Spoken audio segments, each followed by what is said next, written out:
Jenna Schaffer with the news. 6 new positive cases of COVID-19 have been reported by the DuBois County Health Department. 6,437 residents have been tested for the virus. DuBois County now has a total of 810 positive cases.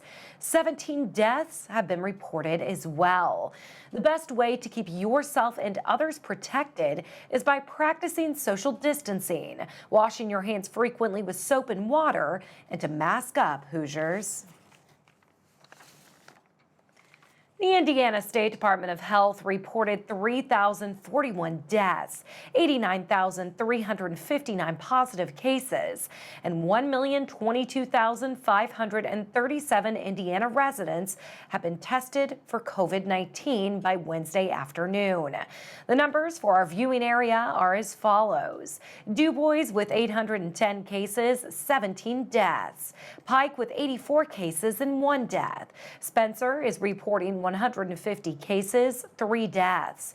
Perry, 196 cases, 12 deaths. Martin has 83 cases. Davies with 430 cases and 23 deaths. Orange is reporting 224 cases, 24 deaths. Knox with 303 cases, 3 deaths. Crawford with 56 cases. Posey with 206. Lawrence reported 431 cases and 27 deaths. Gibson, 301 cases, 4 deaths. And Vanderburg reported 2,417 cases and 18 deaths. Now, to see a map of coronavirus cases by county, you can head to in.gov/ISDH. It's been over a week since students and staff have stepped foot into the new Jasper Elementary School. Instead of diving right into the curriculum, teachers are trying to figure out how to balance safety with education. Jasper Elementary School Principal Kent Taylor explains how they are keeping the social distancing guidelines in place. We're working on really limiting the number of contacts that we have with each other. We're working on tracing the contact of every child and making sure that they're limited to the number of people they come in contact with in confined areas for a prolonged time. And also we're trying to get the kids outside as much as possible. The precautions begin before kids get on the bus. Bus drivers disinfect each row of seats before and after each trip. Once on the bus, students are instructed to sit with their siblings. All bus drivers have a seating chart to keep track of where students sit. If a student would test positive for COVID-19, this would help with contact tracing. Face masks are required when riding to school. School buses come one at a time to drop off their students. Then students are instructed to go to their designated area to wait for their teacher. When seated at their desks, students are allowed to remove their masks. All desks are kept 6 feet apart to keep students socially distanced. Teachers enforce this simple slogan when it comes to face coverings: stand up, mask up. The COVID-19 pandemic has also changed lunchtime for students. Instead of all students eating in one cafeteria, the school is using both the main cafeteria and an open concept small learning space. A table is set up for each class. As an alternative of picking a seat, students look for a piece of blue tape. This tape is placed on every other seat. The elementary school is increasing and enforcing new cleaning and sanitizing protocols. Sanitizing stations are located throughout the building to encourage students and teachers to keep their hands clean. All teachers have cleaning supply kits. During school day breaks, they are able to wipe down supplies, desks, chairs, and door handles. Sinks are located outside of the bathroom to avoid overcrowding. The cleaning doesn't stop when the sun goes down either. Custodial staff go through the entire building and sanitize all high-touch surfaces. To encourage the use of personal water bottles, all water fountains are turned off and capped. If you need a refill, each water fountain has a refill station. Unless given permission, no guests or volunteers are allowed inside the school. If someone is allowed inside, they have to read through a list of COVID-19 questions on the door. After answering no to each question, the front office staff will buzz them in. Anyone who comes through the front office will be required to have a face mask, sanitize their hands, and have their temperature checked. To learn more about the school's reopening plan, visit gjcs.k12.in.us. Early voting times are set for those who would like to cast their vote ahead of the November 3rd general election. In-person or absentee voting will run from October 6th to November 2nd. Several voting locations will be open on different days. Early voting will be open on weekdays on the main floor of the Dubois County Courthouse Annex on Jasper's downtown square. The annex will be open from 8 a.m. till 4 p.m. Mondays, Tuesdays, Thursdays, and Fridays.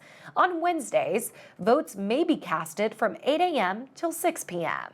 In addition, the Annex voting site will be open from 8 a.m. till 3 p.m. Saturday, October 24th, and Saturday, October 31st, and from 8 a.m. till noon Monday, November 2nd.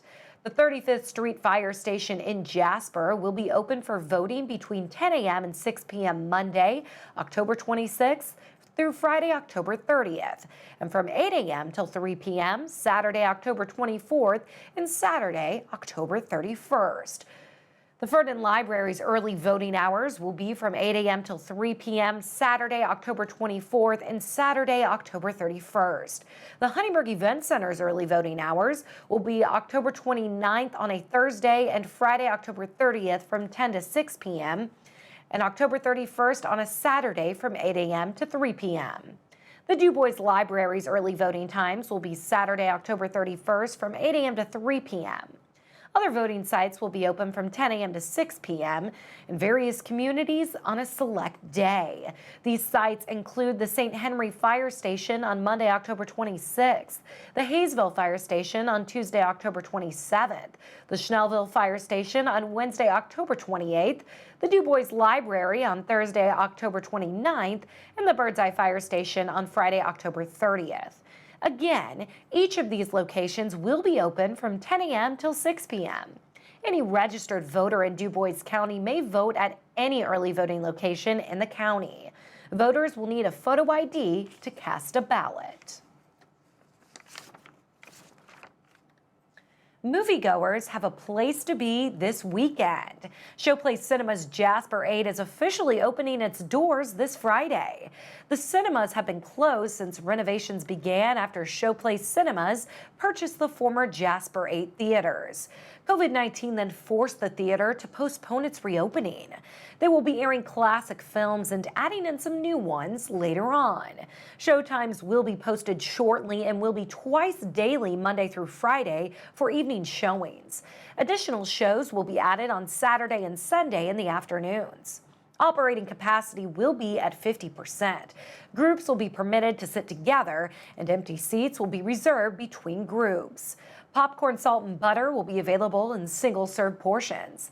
Popcorn and drinks with straws will be distributed by Showplace team members rather than self-serve stations. Masks will be required upon entering and walking through buildings, but may be removed to enjoy concessions during your film. An intoxicated driver was put behind bars on Tuesday after a tip from a concerned citizen. The tip stated a driver in a red Dodge truck was not able to maintain speed and was swerving on 3rd Avenue. Police found 32-year-old Sarah Angerer sitting in her truck at the Dollar General parking lot. After learning she was under the influence of an unknown substance, Angerer was transported to Memorial Hospital for a blood and urine sample. The drug screen came back positive for several controlled substances. Angerer is being held in the Dubois County Security Center and is being charged with operating while intoxicated with a prior conviction. A Patoka woman was arrested after a traffic stop. Sheriff deputies pulled over 39-year-old Misty Bolden on Wednesday afternoon. After deputies viewed marijuana inside the vehicle, Bolden was then placed in handcuffs. Bolden is held in the Gibson County Jail. She is facing preliminary charges of driving while suspended prior, possession of marijuana and paraphernalia, and operating a vehicle without financial responsibility with a prior conviction. And we'll take a look at your weather forecast when we come back on 18 WJTS.